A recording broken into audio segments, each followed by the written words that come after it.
Qu'en est-il des limites des fonctions de deux variables indépendantes? Bien, comme pour les fonctions d'une seule variable, il est toujours bon de procéder par une première évaluation.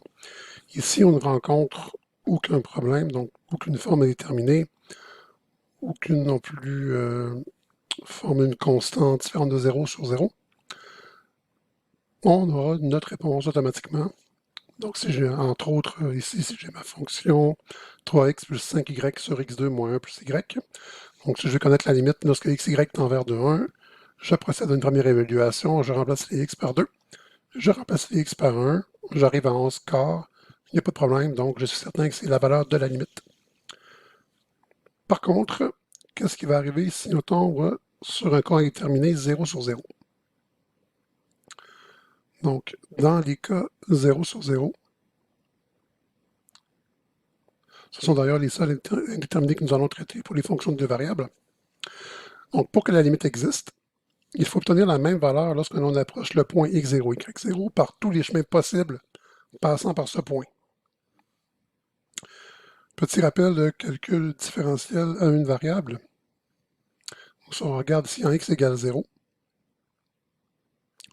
pour que la limite existe, elle doit avoir la même valeur quand j'approche le point par la gauche ou quand je l'approche par la droite. Donc si je regardais la limite quand x tend vers 0, quand on se promène sur l'axe des x, en approchant 0 par la gauche, la fonction approche infiniment près de la valeur 2. Et quand on approche, en se promenant sur l'axe des x, la valeur 0 par la droite, la fonction approche encore une fois infiniment près de 2, donc la limite existe et vaut 2. Par contre, à x égale moins 6 ici, quand on se déplace sur l'axe des x, par la gauche, de moins 6, la fonction approche d'une valeur de y qui est sous l'axe des x. Puis quand on approche par la droite, la fonction approche infiniment près d'une valeur qui est au-dessus de l'axe des x. On n'arrive pas au même endroit, donc la limite n'existe pas. Il y a un principe équivalent pour les fonctions de deux variables indépendantes. Par contre, on n'a pas à se déplacer seulement sur l'axe des x par la gauche ou par la droite. Donc là, le domaine n'est pas que sur l'axe des x, le domaine est dans le plan cartésien, dans le plan des x, y, et la surface est selon l'axe des z.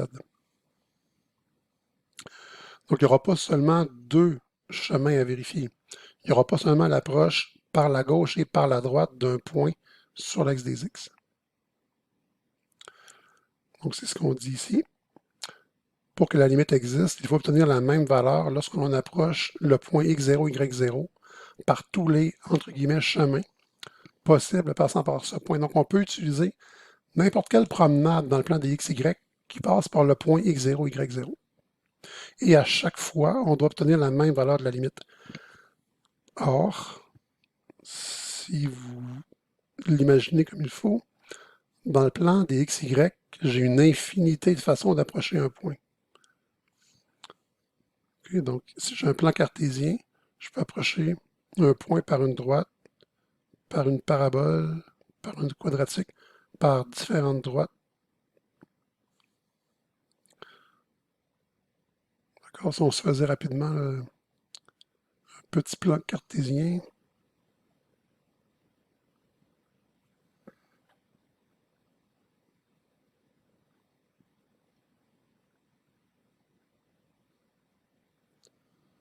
juste pour illustrer rapidement mon propos.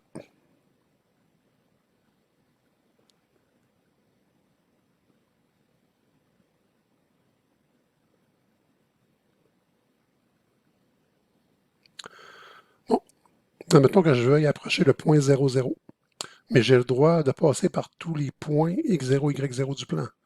Donc ici, si je veux approcher du point 0, 0, je peux approcher par la droite y égale à x. Je peux approcher par la droite y égale 5x, par la droite y égale moins x, par la parabole y égale x2, par la sinusoïde y égale sinus de x. Fait que toutes les façons de se promener dans le plan cartésien qui passent par 0, 0 sont des chemins possibles au sens qui est écrit ici.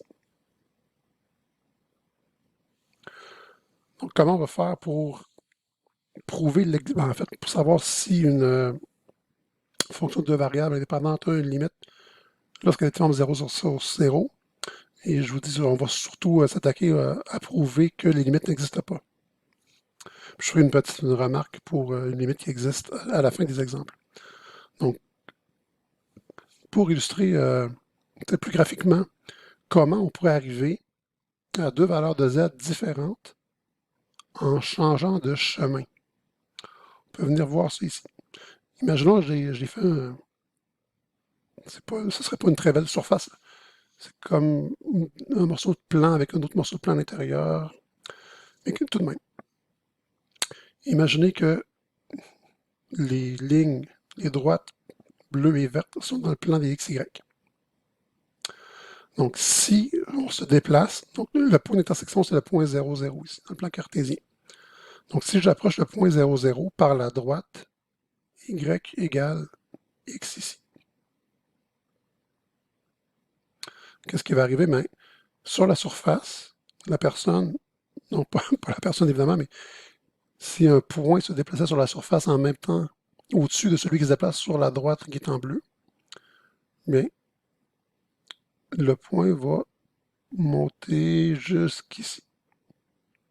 Tandis que si on approche par moins x, par y égale moins x, on va prendre ça ici, puis on va arrêter ici. Donc, on n'arrivera pas au même endroit selon le chemin d'approche qu'on a pris. Okay, donc, si dans le plan cartésien, on se déplace selon y égale à x, en z, je pointe ma surface et je monte. Au-dessus de ma droite, j'arrive à la valeur supérieure. Si j'approche par y égale moins x, j'arrive sur ma surface, je monte sur ma surface et j'arrive à une petite valeur inférieure à celle d'avant. Donc, pour deux chemins d'approche différents, je ne suis pas arrivé au même z. Donc, ce serait un cas où la limite n'existerait pas. Alors, par contre, vous voyez ici, si on regardait par-dessus, on ne verrait pas la différence. Donc, on voit bien ici mes deux chemins d'approche, mais qui ne nous amènent pas à des mêmes z au point où on s'intéresse à la limite. Il y a une discontinuité. Donc, ce serait l'équivalent en calcul différentiel d'un cas où la limite à gauche ne serait pas égale à la limite à droite. Mais je reviens encore, j'insiste, j'ai approché par deux droites. J'aurais pu avoir la même réponse par les deux droites. Mais ça ne veut pas dire que le chemin qui est ici ne m'aurait pas amené à un autre z ou un chemin en parabole comme ça dans le plan des XY. OK. Premier exemple, on veut étudier la limite quand xy tend vers 0, 0 de la fonction 4xy sur 2x2 plus y2. Évidemment, quand on remplace par 0, 0, x par 0, y par 0, on a 4 fois 0 qui est 0, 2 fois 0 au carré plus 0 au carré qui est 0. On a une forme indéterminée, 0 sur 0. Comment on va pouvoir traiter cette fonction-là? On va commencer par se dire, passons par. Donc, on choisit un chemin. Choisir un chemin, ça veut dire trouver une fonction dans le plan des xy qui passe par 0, 0. On va prendre une fonction assez simple, on va prendre la droite y égale à x. Le point 0, 0 appartient à y égale à x. Quand x vaut 0, y vaut 0. Pas de problème. Et maintenant, ça veut dire que sur tout le long du chemin y égale à x, le y est toujours égal à x. Ça veut dire que je peux reprendre l'expression de ma limite qui est ici et remplacer tous les y par x. Et d'ailleurs, pourquoi on n'utilise pas la règle de L'Hopital? Ben, c'est tout simplement qu'elle n'est pas valide quand on a plus d'une variable indépendante. Donc, je ne pourrais pas faire la règle de L'Hopital ici avec l'expression que j'ai. Par contre, quand je n'aurai qu'une seule variable, je pourrais utiliser la règle de L'Hopital au besoin. Donc,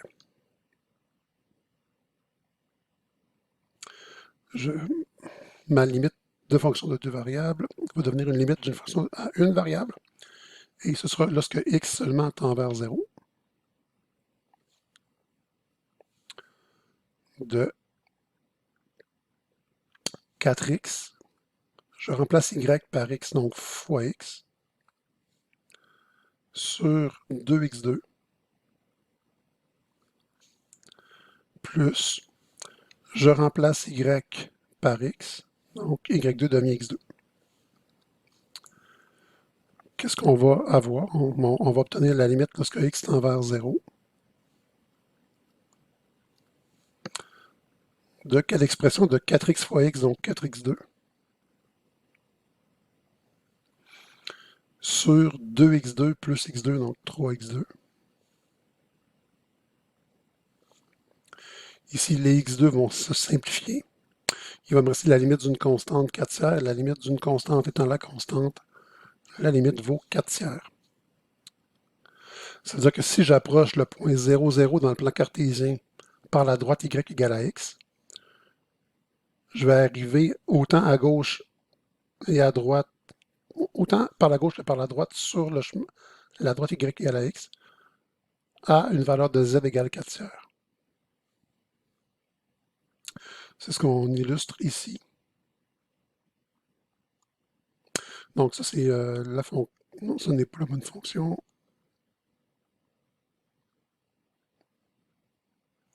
Donc ça c'est ma fonction. En fait, on peut même la voir ici. Donc, ma fonction, le point 0, 0 est dans le centre. Donc si j'approche dans le plan cartésien par la droite y égale à x, je vais ramasser à z égale 4 tiers. D'accord. Mais il faut que ce soit, pour que la limite existe, il faut que j'obtienne 4 tiers, peu importe le chemin par lequel je passe. Donc on va en essayer un deuxième. On va changer de droite. Il faut toujours que je passe par 0, 0, parce que je tends vers 0, 0. Donc ici, on va dire, passons par y égale 2x. Donc la droite y égale 2x passe aussi par 0, 0. Donc si je me déplace dans le plan cartésien sur y égale 2x, le point au-dessus, en guillemets, de moi, sur la surface, va s'approcher de quel point? On va avoir la limite quand x tend vers 0, puisqu'on remplace y par dx, on n'aura plus besoin dy. Je remplace les y par les x dans la fonction initiale. Donc je vais avoir 4x fois 2x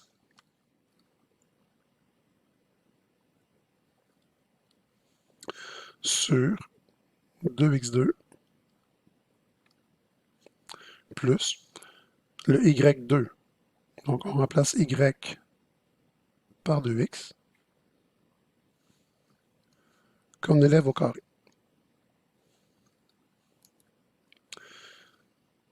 Si on simplifie l'expression, on obtient la limite quand x tend vers 0. 4x fois 2x, on a 8x2. 2x au carré, 4x2. 4x2 plus 2x2, 6x2. Les x2 se simplifient à nouveau. Il nous reste 8 sixièmes, donc 4 tiers. Et la limite d'une constante étant la constante, la limite vaut 4 tiers. Donc là, on pourrait avoir tendance à être heureux, puis se dire, ben, on dirait bien qu'on arrive toujours à 4 tiers en z. Mais encore, j'insiste, il faut que ce soit la même valeur pour tous les chemins possibles. Je vous rappelle qu'il existe une infinité de chemins possibles. Disons qu'on aime bien faire ce genre de calcul-là, on va se donner un autre chemin pour voir si on arrive encore à 4 tiers. Puis en passant aussi, quand vous le faites souvent, puis vous voyez que ça donne souvent la même réponse, vous pouvez toujours revenir voir le problème initial pour vous assurer qu'il n'y aurait pas une simplification possible qui éliminerait la forme 0 sur 0. Donc, ici, ce n'est pas le cas, on n'a pas de simplification simple à faire qui éliminerait le 0 sur 0. Donc, on va passer par d'autres chemins. On va passer par 3x. Donc, je prends une pente un peu plus grande, une droite ayant une pente un peu plus grande, mais qui passe aussi par 0, 0. Et on fait le calcul de la limite. On va faire la limite quand x tend vers 0. On prend notre expression initiale et on remplace les y par 3x. Donc, je vais avoir 4x fois 3x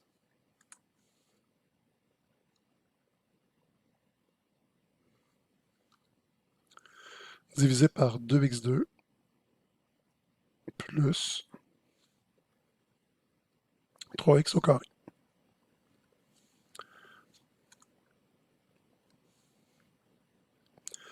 Ça sera égal à la limite quand x tend vers 0. 4x fois 3x, donc 12x2.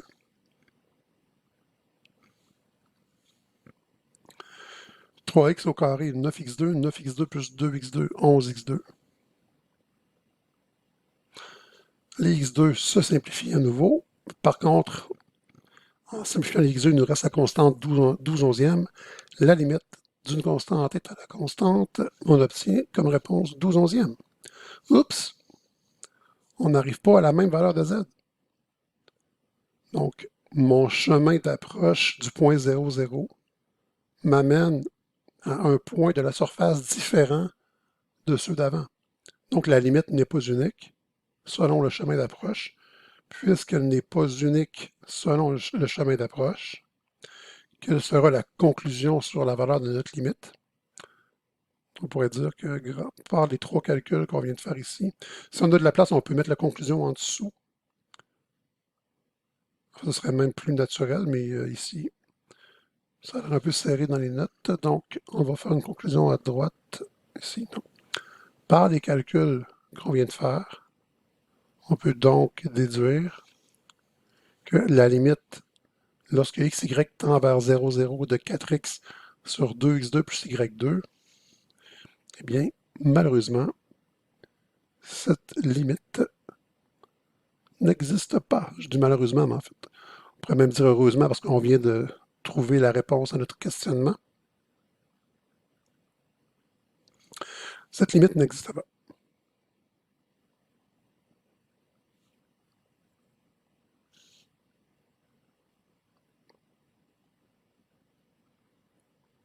OK, on va aller voir graphiquement à quoi ça correspond.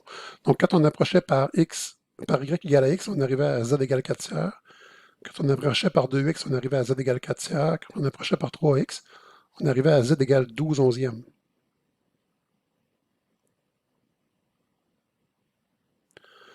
Et ceci correspond à cela. Je l'ai fait ici. Ouais, voilà. Donc, c'est notre surface. Non, c'est pas la bonne encore. On va venir ici. D'accord. Oups. Plutôt ici. OK. Donc, vous avez les chemins d'approche qui sont ici. Là. Donc, y égale à x, y égale 2x, y égale 3x. Quand on approche par y égale à x, qui est le chemin en noir, sur la surface, on arrive à une hauteur 4 tiers. Donc 1,33333. Quand j'approche par y égale 2x, sur la surface, j'y arrive encore. Vous voyez le brun? Ce que j'ai fait, j'ai tracé les chemins, puis j'ai fait tracer des droites qui correspondent aux valeurs de la limite dans ces endroits-là. Donc, on arrive encore à mon petit pic ici qui est à 1,33333, donc 4 tiers. Par contre, si j'approche par y égale 3x, on arrive à 1,09 quelque chose, donc 12 onzièmes. On est un petit peu moins haut ici. C'est vraiment dû aux particularités de notre surface et sa discontinuité. Là, on le voit mal, évidemment, sur le graphique parce que c'est difficile d'avoir une bonne résolution, même si mon échelle n'est pas grande. Je trouve que c'est plus difficile de voir où on arrive. Par contre, on voit qu'il y a un problème là, au centre à 0,0. On voit qu'il y a une discontinuité.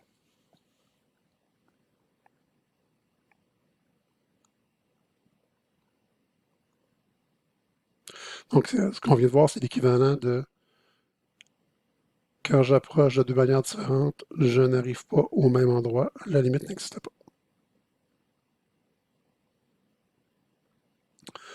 On va faire un deuxième exemple. Donc, la limite quand y tend vers 0, 0 de x2 sur x2 plus y2. Demain, si je remplace x et y par 0, ben, j'obtiens 0 sur 0 encore une fois.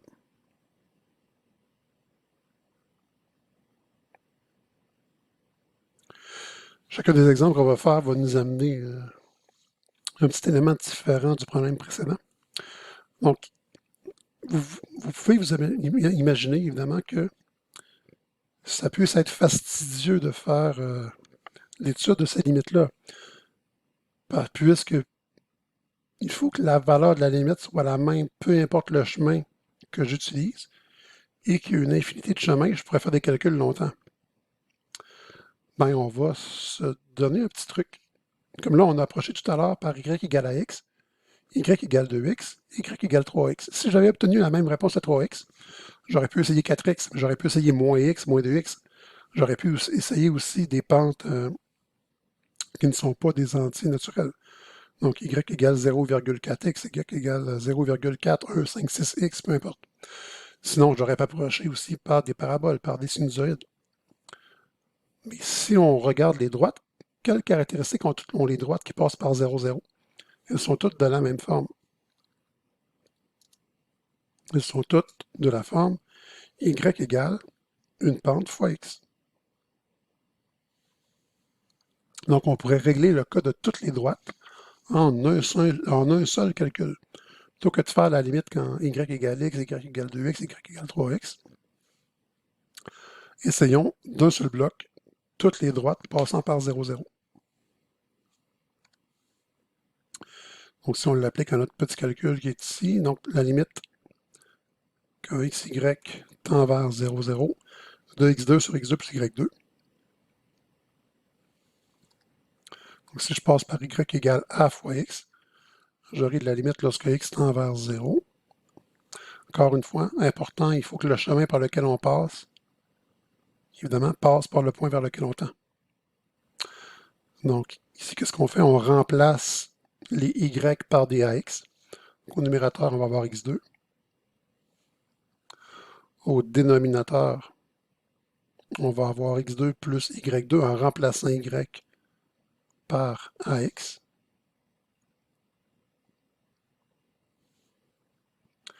Si on modifie un petit peu l'écriture de notre expression,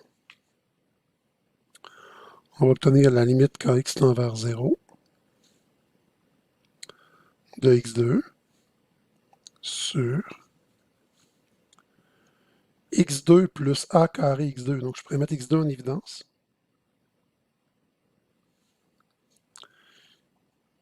Et ce facteur de 1 plus a carré. Évidemment, a, c'est la pente d'une droite, donc a ne peut pas être égal à 0.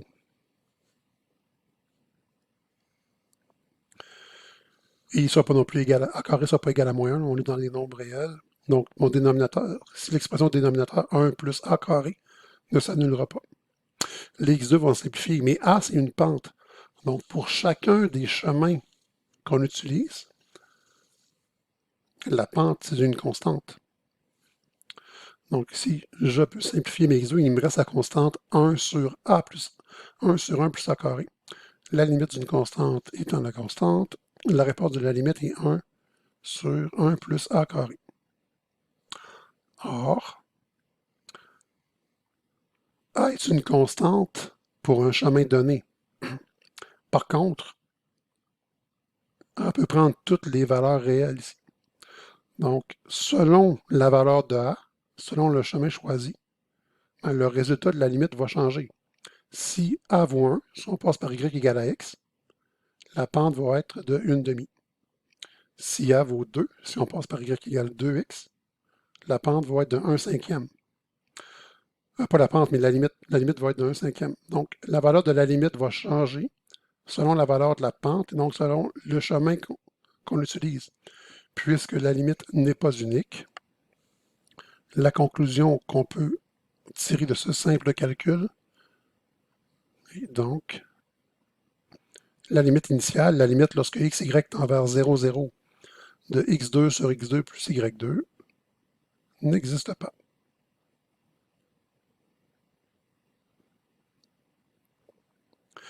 Okay, donc, si dans la réponse de votre limite, si vous faites toute une classe de fonctions au complet, donc si j'ai fait toutes les droites passant par 0, 0, si votre réponse contient un paramètre de votre équation, donc une quantité qui est appelée à changer selon le chemin choisi, la réponse n'est pas unique, et donc la limite n'est pas unique, et donc la limite n'existe pas.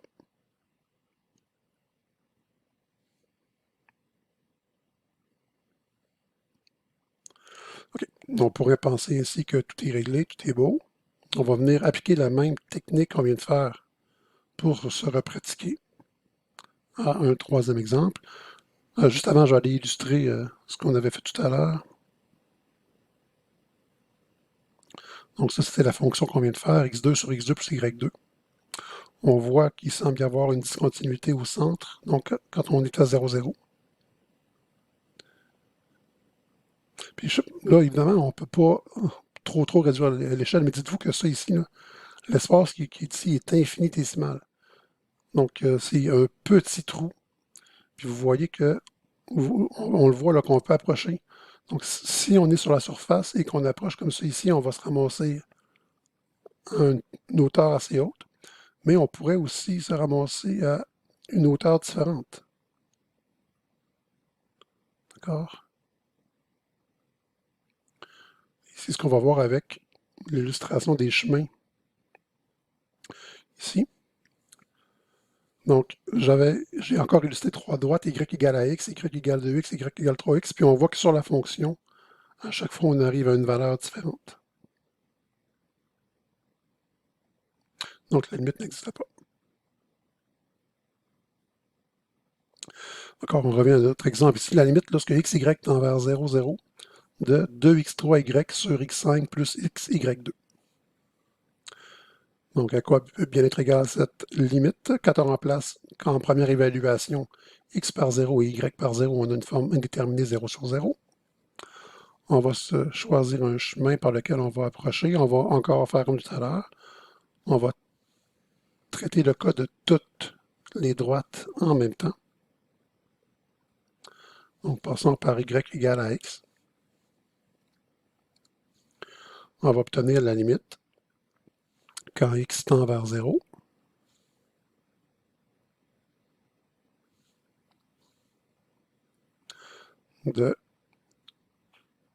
Je remplace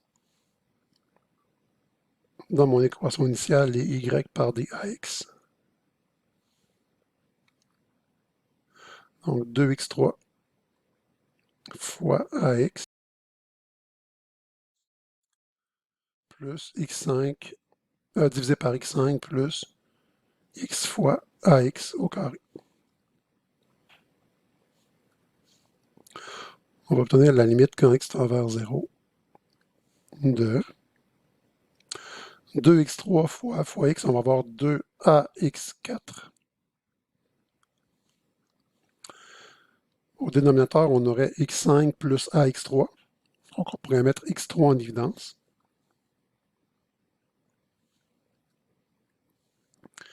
Il nous resterait x2 pour le terme à gauche du plus. Et plus, pour le terme à droite du plus, vu qu'on avait ax3, il va nous rester a.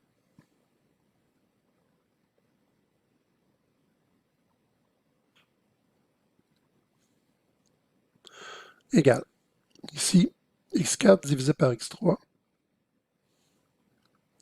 Il y a une simplification qui va se faire, donc on va avoir x au numérateur. Il n'y aura plus de x3 au dénominateur. Si les parenthèses ne sont plus requises. Donc on va arriver à la limite quand x tend vers 0 de 2 à x sur x2 plus a. OK. Il y a du a, mais la réponse finale ne contiendra pas a. Il faut remplacer x par 0. Si on remplace x par 0, ben 2 fois a fois 0, on a 0. 0 ici j'ai marqué A, mais en fait c'est A carré là, dans ma factorisation.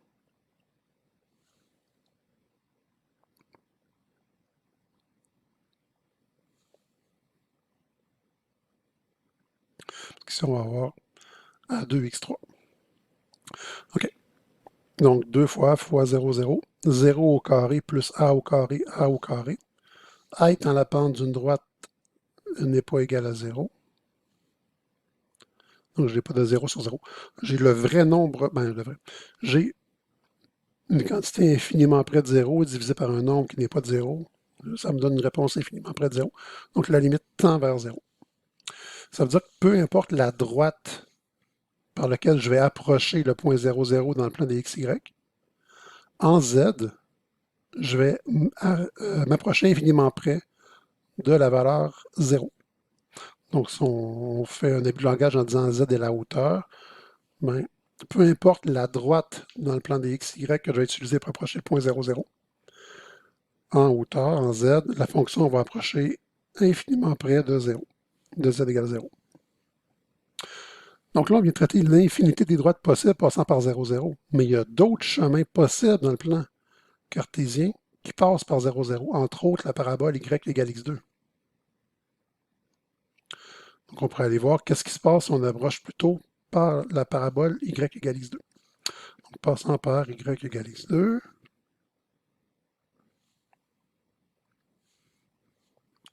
qu'est-ce qu'on va obtenir? On va obtenir la limite quand x tend vers 0.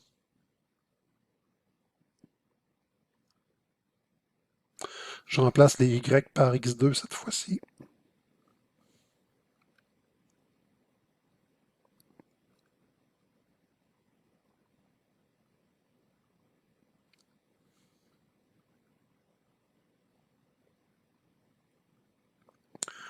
On va obtenir la limite quand x tend vers 0 de 2x3 fois x2, donc 2x5,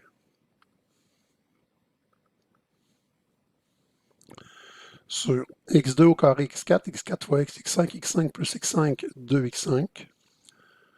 Les 2x5 vont se simplifier pour donner 1, la limite de 1 égale 1. Et on constate que nous n'arrivons pas à la même valeur de z que lorsqu'on approchait le point 0, 0 par n'importe quelle droite. Donc si j'approche 0, 0 dans le plan cartésien par une droite, z approche infiniment près de 0. Par contre, si j'approche le point 0, 0 dans le plan cartésien par la parabole y égale x2, sur la surface, on approche infiniment près de z égale à 1. Les deux valeurs n'étant pas identiques, notre conclusion, c'est que la limite n'existe pas. Donc, la limite initiale, celle qu'on cherchait, la limite de la fonction à deux variables, la limite lorsque xy tend vers 2x3y sur x5 plus xy2, n'existe pas.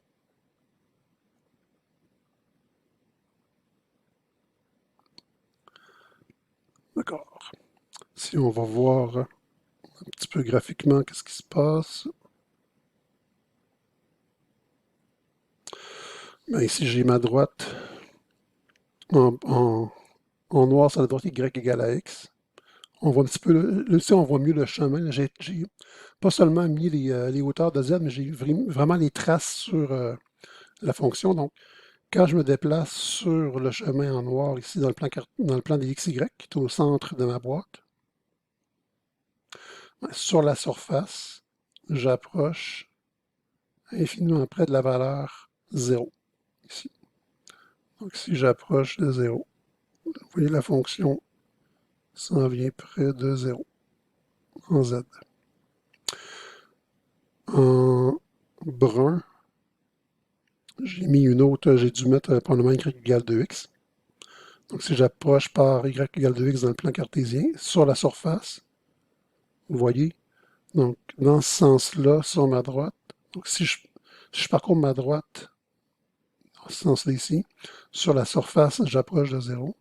Si je parcours ma droite dans ce sens-là, ça ici, j'approche aussi de 0 sur la surface.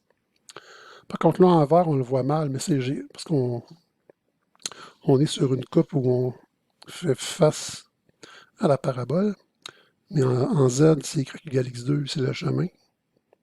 Dans le plan cartésien, c'est y égale x2. Et on voit que on approche plutôt de y égale à 1 sur la surface. Donc, on n'arrive pas au même endroit.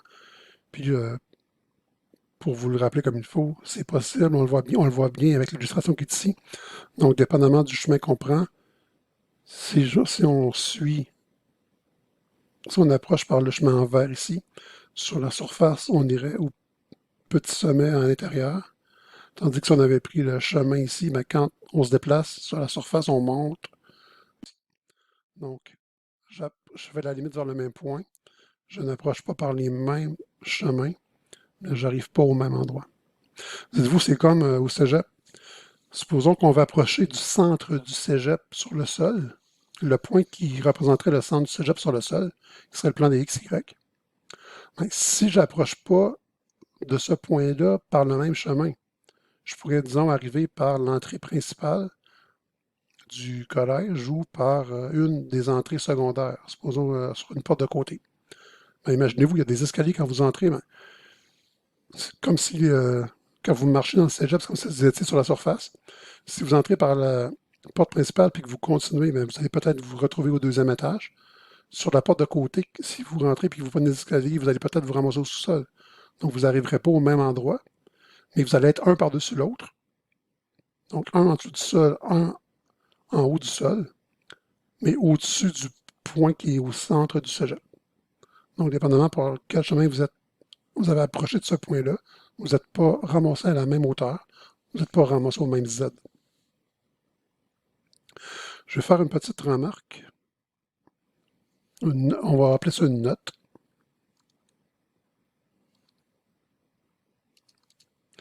Que vous pouvez ajouter à la fin de l'exemple. Vérifier les simplifications possibles. J'en avais touché un mot un petit peu auparavant. Quand on essaie plusieurs chemins, on essaie toutes les droites. En passant d'ailleurs, ici, j'ai essayé y égale x2. Mais j'aurais pu traiter toutes les paraboles passant par 0, 0. Pour simplifier les calculs, j'aurais pu prendre toutes les paraboles de type AX2. Mais encore plus, dans un cas plus global, j'aurais pu prendre toutes les paraboles de type AX2 plus BX, qui passent toutes par 0, 0. En général, évidemment, dans un contexte scolaire, comme ça ici, on va essayer les droites, on va essayer x2 ou AX2, puis en général, on va avoir trouvé la réponse à notre question. Donc, sûrement qu'il y en a une qui ne donnera pas la réponse de l'autre, et on va pouvoir conclure. L'important, c'est de bien comprendre et d'appliquer le principe des chemins possibles et de tirer les bonnes conclusions sur les valeurs des limites. Donc, par exemple, ici, je vais venir juste copier, coller un canevas de limite pour que ça aille plus vite.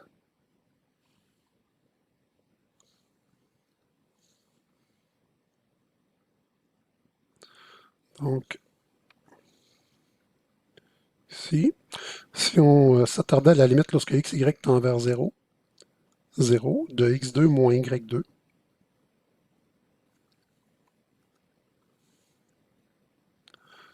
sur x plus y. Ouais, si on procède à une première évaluation, donc si je remplace les x et les y par 0 chacun, j'obtiens une forme indéterminée, 0 sur 0. Et là, je pourrais me lancer dans plein de calculs en disant, passant par toutes les droites, passant par toutes les paraboles, par toutes les sinusoïdes, et toutes les fonctions qui passent par 0, 0. Et j'obtiendrai toujours la même valeur, mais ce ne serait pas une preuve de la valeur de ma limite, parce que je dois englober tous les chemins possibles.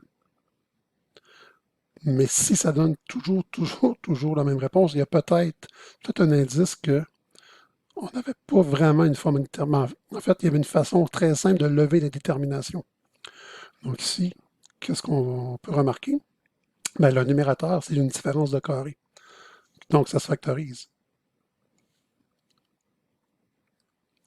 Donc, mon dénominateur va rester le même, mais mon numérateur ici peut se factoriser. Donc, la différence de carré x2 moins y2 va pouvoir se factoriser en x moins y fois x plus y. Ici, mes x plus y vont se simplifier.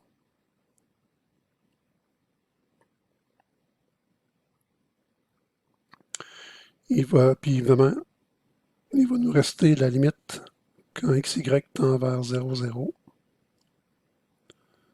de x moins y seulement. Et là, on n'a plus de forme indéterminée, 0 moins 0, ça donne 0. Donc, peu importe le chemin par lequel on pourrait approcher le point 0, 0, on aboutirait toujours à z égale 0. La limite existe et vaut 0.